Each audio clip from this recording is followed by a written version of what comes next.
കാര്യത്തെ emphasize ചെയ്യാൻ use ചെയ്യാവുന്ന കുറച്ച് usages ആണ് ഈ വീഡിയോയിൽ നമ്മൾ പഠിക്കാൻ പോകുന്നത്. But do keep in mind that these are context based. അപ്പോൾ ആദ്യത്തേത് above all. Another example പറയുകയാണെന്നുണ്ടെങ്കിൽ Saint wanted his children to be well educated and successful, but above all he wanted them to be safe and healthy. Next alternative was essential or vital. പക്ഷെ ഇത് രണ്ടിനും examples തരാം. Okay, ആദ്യത്തേത് essential.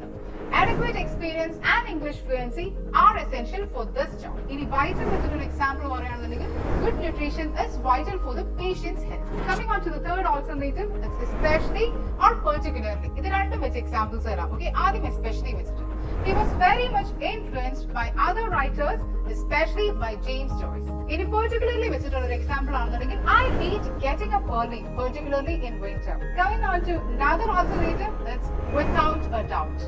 Cynthia is without a doubt the best seller in the company. Coming on to another alternative, to say the least. The disappearance of the famous actress is quite strange, to say the least. Another example is the results of the research were disappointing, to say the least. So I hope these alternatives helps, and for more such informational content, stay tuned. Neethus Academy, India's #1 language academy.